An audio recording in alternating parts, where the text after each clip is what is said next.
Sanibona guys, another day, another story. Ngithi mina nikuphika intombazane iqokelwa omunye ugeli waseNdiya eyayisebenza naye. Ithi ke intombazane lo geli lo wayenabo nje ubhuli besasebenza naye. So kubona lento ukuthi umuntu ehluphe wonke umuntu and then uyitshena nokuthi mhla wafika kimuyonya. Uyitshela ukuthi yabona mina ngomqeda ukuthi uyazi because nami ngikuhlaza nawe uyitshena ukuthi ukuhlaza. Ugeli ke uthi ke intombi le yase India igcine ngempela ifikile lilahlile kubo yeza kuyena. Uthi nje yanginyela kanye ngavele ngahlanya. Uthi emva kwalokho nje ngase ngiyibhulishela indaba yokufa nokuphila, sengiyibhulishela wonke abantu abake baye yabahlukumeza empilweni. Uthi ngangazi ukubona umuntu ube nesishosho uyakuzonda.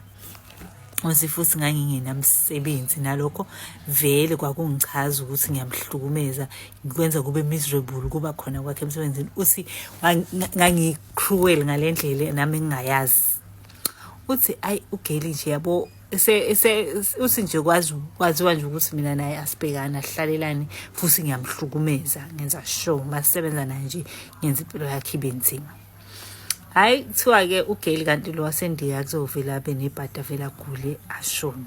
Ngenze ukuthi naye she contributed to ukushona kwalogeli. Uthi yo mase kufika indaba emsebenzini engayikhala. Uthi ngakhala uthi hayibo abantu bengibuka ukuthi hayibo lona nje kumele ngabe excited because she's the reason she I mean not ukuthi she's the reason but she wasn't getting along with this girl.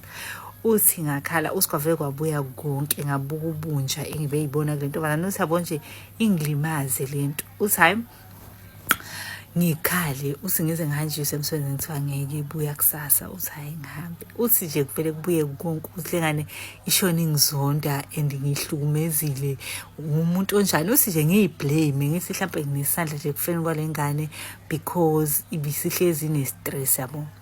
Sayi kukhulunywe ke emsebenzini ukuthi siyahamba ezama colleagues siya emncwabeni kacolleague.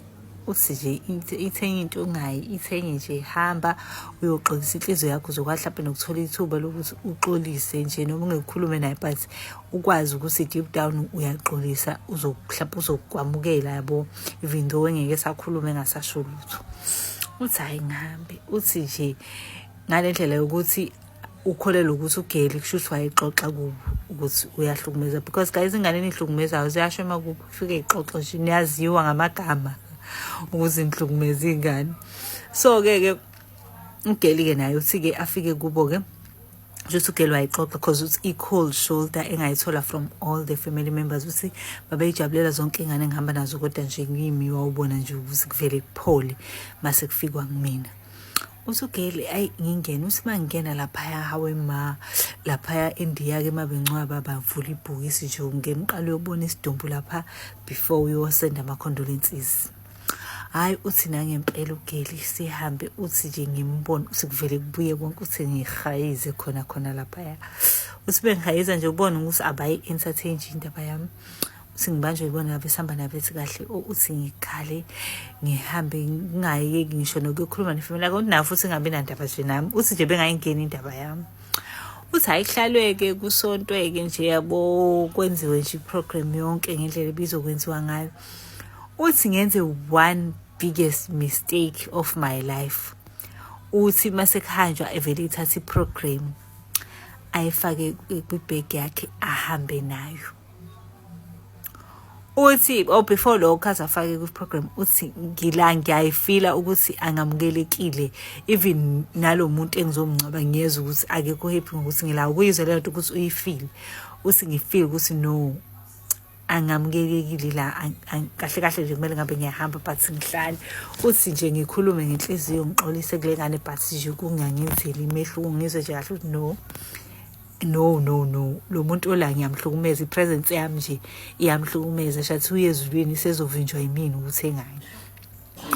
Uthi ugeli hayi ke evidane ngihambe. Uthi mengihamba ngivele ngithatha iprogram ngigoqe ngifake isikhwameni yabo mwadu lokhu uphethe iprogram. Uthi ngihambe naye ekhaya. Uthi zaqala lapha inkinga zami ngeza manje no part 2.